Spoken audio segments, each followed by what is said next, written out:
3 weeks ago, I was assigned to host an open house at the Orlando Temple for leaders representing the clergy, press, government, education, and business.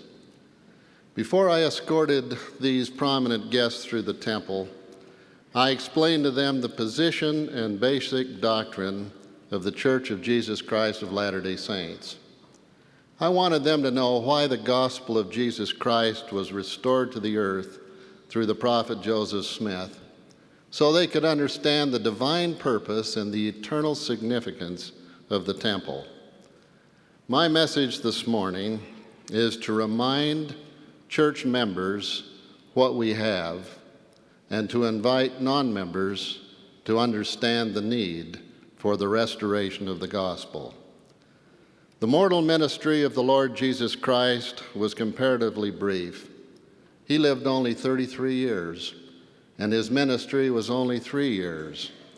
But in those 3 years, he taught the human family everything that is necessary to receive all of the blessings our Father in heaven has in store for his children. He concluded his mortal ministry with the single, most compassionate, and significant service in the history of the world, the atonement. One of the most important accomplishments of the Savior was the establishment of his church upon the earth. Paul taught that Christ gave some apostles, and some prophets, and some evangelists, and some pastors and teachers, for the perfecting of the saints, for the work of the ministry, for the edifying of the body of Christ. When Jesus called his 12 apostles, he laid his hands upon them, ordained them, and conferred upon them the authority to act and to govern his church. Peter is commonly understood to have become the chief apostle or the president of the church after the death, resurrection, and ascension of Christ. Early Christians endured the challenges of persecution and hardship. Peter and his brethren had a difficult time holding the church together and keeping the doctrine pure. They traveled extensively and wrote to one another about problems they were facing, but information moved so slowly and the church and its teachings were so new that heading off false teachings before they became firmly entrenched was difficult. The New Testament indicates that the early apostles worked hard to preserve the church that Jesus Christ left to their care and keeping. But they knew their efforts would ultimately be in vain. Paul wrote to the Thessalonian saints who were anxiously anticipating the second coming of Christ, that day shall not come, except their coming of falling away first. He also warned Timothy that the time will come when they will not endure sound doctrine, and they shall turn away their ears from the truth, and shall be turned unto fables. And Peter presupposed the falling away, or the apostasy, when he spoke of the times of refreshing that would come before God would again send Jesus Christ, before was preached unto you, whom the heaven must receive until the times of restitution of all things which God hath spoken by the mouth of all his holy prophets since the world began. Eventually, with the known exception of John the Beloved, Peter and his fellow apostles were martyred. The apostle John and members of the church struggled for survival in the face of horrifying oppression. To their everlasting credit, Christianity did survive and was truly a prominent force by the end of the 2nd century A.D. Many valiant saints were instrumental in helping Christianity to endure. Despite the significance of the ministries of these saints, they did not hold the same apostolic authority Peter and the other apostles had received through ordination under the hands of the Lord Jesus Christ himself. When that authority was lost, men began looking to other sources for doctrinal understanding. As a result, many plain and precious truths were lost. History tells us, for example, of a great council held in AD 325 in Nicaea. By this time, Christianity had emerged from the dank dungeons of Rome to become the state religion of the Roman Empire. But the church still had problems, chiefly the inability of Christians to agree among themselves on basic points of doctrine. To resolve differences, Emperor Constantine called together a group of Christian bishops to establish once and for all the official doctrines of the church. Consensus did not come easily. Opinions on such basic subjects as the nature of God were diverse and deeply felt, and debate was spirited. Decisions were not made by inspiration or revelation, but by majority vote. And some disagreeing factions split off and formed new churches. Similar doctrinal councils were held later in AD 451, 787, and 1545, with similarly divisive results. The beautiful simplicity of Christ's gospel was under attack from an enemy that was even more destructive than the scourges and the crosses of early Rome. The philosophical meanderings of uninspired men. The doctrine became based more on popular opinion than on revelation. The period of time was called the Dark Ages. They were dark largely because the light of the gospel of Jesus Christ had been lost. Then in 1517, the Spirit moved Martin Luther, a German priest who was disturbed at how far the church had strayed from the gospel as taught by Christ. His work led to a Reformation, a movement that was taken up by other such visionaries as John Calvin, Huldrych Zwingli, John Wesley, and John Smith. I believe these reformers were inspired to create a religious climate in which God could restore lost truths and priesthood authority. Similarly, God inspired the earlier explorers and colonizers of America and the framers of the Constitution of the United States to develop a land and governing principles to which the gospel could be restored. By 1820, the world was ready for the restitution of all things, spoken of by Peter and all God's holy prophets since the world began. At this time, religious excitement was sweeping across the countryside in upstate New York. Ministers from different denominations vied zealously for the loyalty and for the faithful in villages and towns, including Palmyra, the home of the family of Joseph Smith Sr. and Lucy Mack Smith. The Smith family followed this religious excitement, and members of the family were proselyted to various faiths. Mother Smith and 3 of the children, Hiram, Samuel, and Sophrina, joined one church, while Father Smith and his eldest son Alvin affiliated with another. When 14-year-old Joseph Jr. considered which church to join, he investigated each denomination carefully, listening to the respective ministers and trying to sort out the truth. He knew there was one faith, one Lord, one faith, and one baptism, but which was the one, he did not know. In the midst of this war of tumult and opinions, Joseph Smith Jr. wrote later, "I often said to myself, what is to be done? Who of all these parties are right? Or are they all wrong together? If any one of them be right, which is it? And how shall I know it?" Young Joseph looked for answers to his questions in the Scriptures. While reading in the Bible, he came upon a simple, direct admonition in the Epistle of James.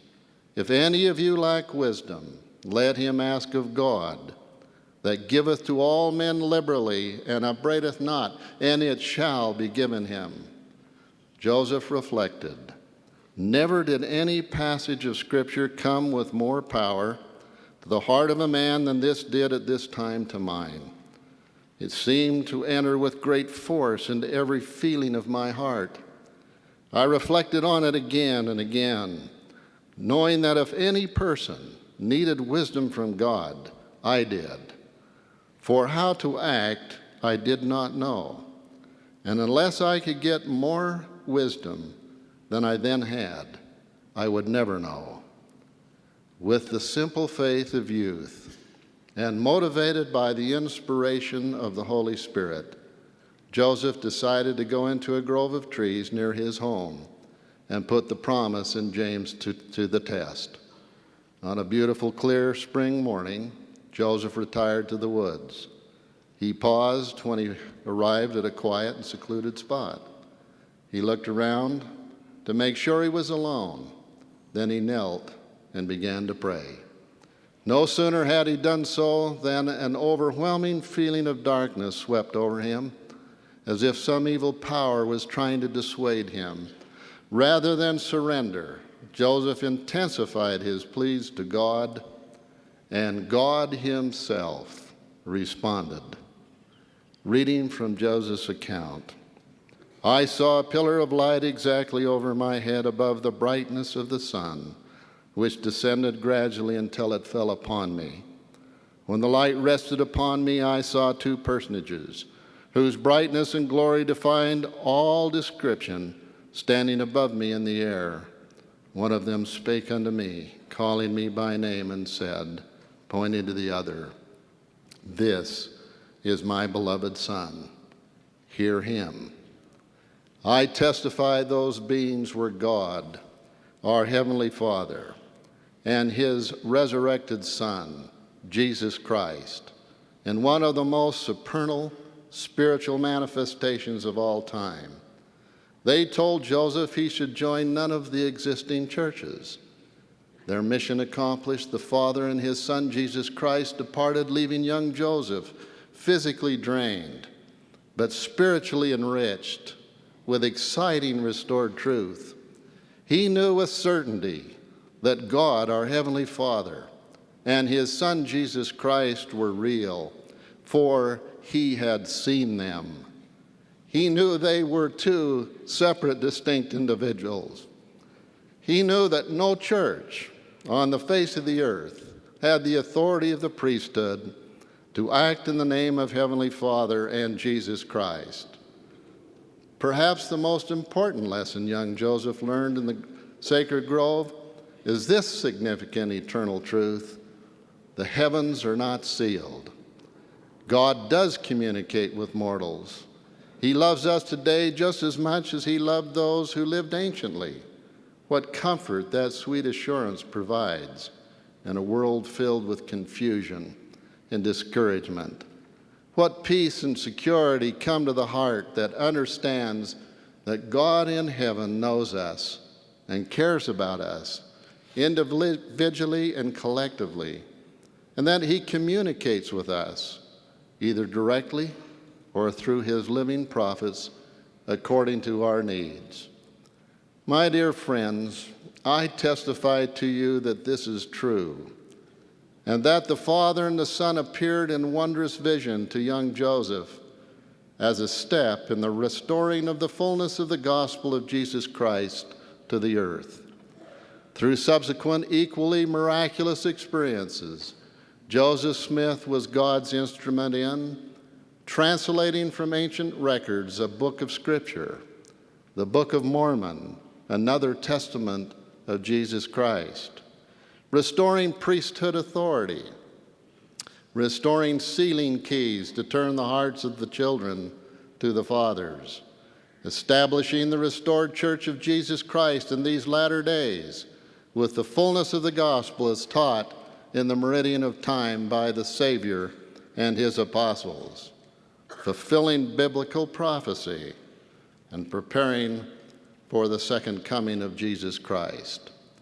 During the Orlando temple tours, I explained to our guests who were not of our faith that I understood if they found this message a bit overwhelming. I taught my new friends in Orlando as I teach here this morning, that either the gospel has been restored or it has not. Either the Savior's original church and its doctrine were lost, or they were not. Either Joseph Smith had that remarkable vision, or he did not. The Book of Mormon is another testament of Jesus Christ, or it is not.